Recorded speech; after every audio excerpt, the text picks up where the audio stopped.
afternoon, Connor kiddos. Today I'm reading Moustache. It's written by Margie Palatini and illustrated by Henry Cole, and it's pretty silly. But my favorite one is the one that we read at Christmas time that's called Mousseltoad. So, remind me when we go back to school, I'll read that one to you. So, Kate, do you want to say hi to your adoring fans? Oh, she's so exhausted. Okay. Moustache. Love the pictures.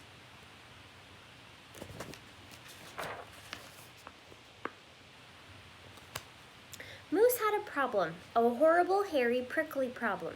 It grew right below his nostrils and just above his upper lip. A moustache.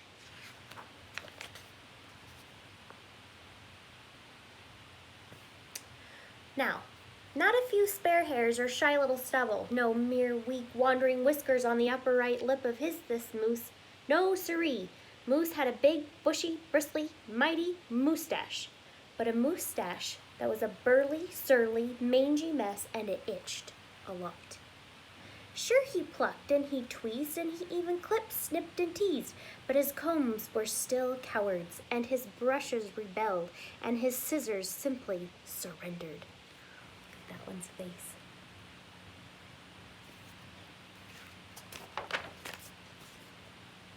Didn't he have the best suit? Moose was in a frizzy tizzy. The moustache was completely crimping his style. He was a great hoofer, but he could barely bop and hip-hop with a moustache going flip-flop.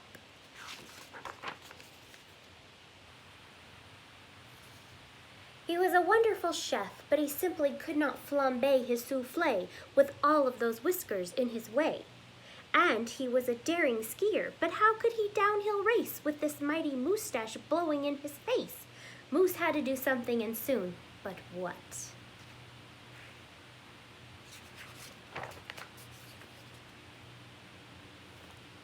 After days and days of much serious thought, Moose got an idea. He crossed some hair here, and he crossed some hair there, and he tied his moustache around his neck. A moose scarf seemed to be the best ideal answer to his problem. It was so simple, so easy, so perfectly perfect. But then, his moustache got knotted and knotted and mangled and horribly tangled, and those hundreds of hairs still pricked and tickled.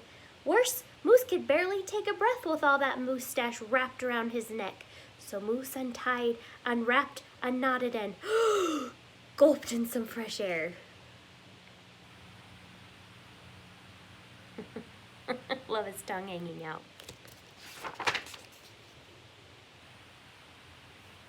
He got another idea. He parted some hair this way and parted hair some that way, and he heaped all the moustache on top of his head. Moustachioed antlers seemed to be the ideal answer to his problem.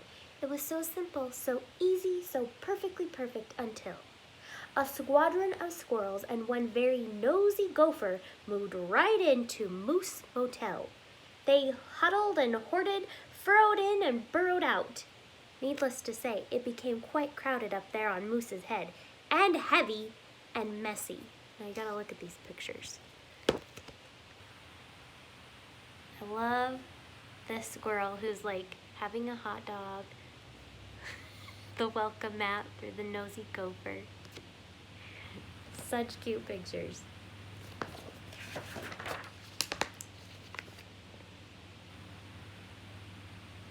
And very, very noisy. The squirrely chitting and chatting squeals and squawks woke Moose every morning before the crack of dawn, and that gopher was giving the moose one hairy headache. Moose needed his sleep, he needed his rest, and he needed his privacy. Moustachioed antlers? Nuts, said Moose. So he unparted and unpiled and untwisted and untwined and said adios to the hairy horns. Okay, I noticed this last night when I was reading it. See the shampoo bottle? It's called rack and shoulders. You know, instead of head and shoulders, you've got your rack on your horns, up on your head. Look at his cute mermaids on a shower curtain. But now what? What? The the miserable moose took hold of a hunk of hair and he wrestled it and he roped it and he tethered and tied and tamed. Ah, a moose tail. Now that was so simple, that was so easy, that was so not perfectly perfect. Talk about a dizzy do. Moose didn't know if he was coming or going. Backward, forward, this way, that. He didn't know which end was which. Moose had to bail on the tail. And so, he thought and thought and thought some more, but no other idea was worth a worthy winner. Braids were a bother. A moustache sweater? Too sweltering. Net? Not. I actually think this was the best one I did. Poor Moose's problems were truly terrible, unbearable, and just downright sad. He felt so alone. He didn't know what else to do. Then call it fate. Call it destiny, but one day Moose tripped on his moustache and just had no time to duck. Pardon me, they both said as they bumped, and then they blinked, and they stared, and their hearts went thump-a-thump. She was a moose with a bouffant so bodacious, outrageous, well, it was just plain old big. Hair after hair piled higher than higher, a skyscraping dew of glorious curls, a tower of swirling twists and twirls.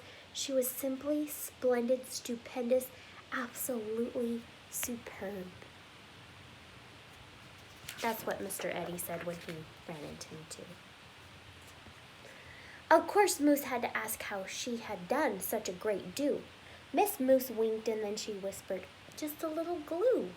So, she helped he fearlessly plunged a hoof into a fat pot of the white, gooey goop.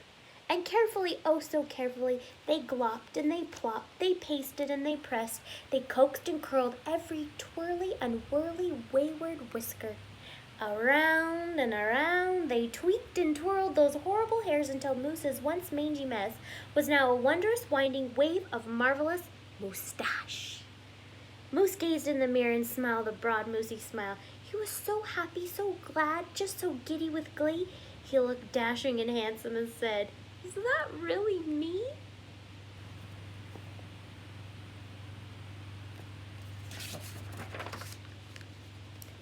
With not a care for one hair, the moose pair boogied and bopped. They skied downhill and uphill, and their cooking was hot, hot, hot.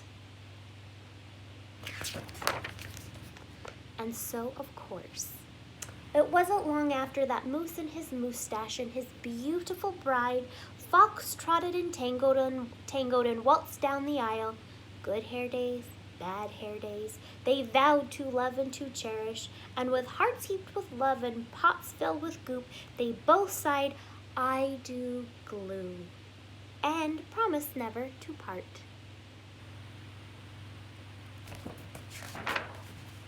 It was so simple, so easy, so perfectly perfect, and it stuck. Well, here they are, Niagara Falls on their honeymoon, and then soon came the cute moose baby. I love this book, and there's the very last picture on the back page. So you could even put your picture here, and then you can have moustache. Some days Mrs. Eddie looks like she's got a bouffant on top of her head too. So anyways, it's beautiful outside today. Go outside and play and have lots of fun. And on probably starting next week, you guys will be doing all of your homework with your teachers and working on the Zoom app. And I'm just like a bonus. You just get to turn on whenever you want to and watch me read. So I'll still be on the YouTube channel and also on our school website in case you, our school Facebook page. So have a lovely day. Love you guys. Bye-bye.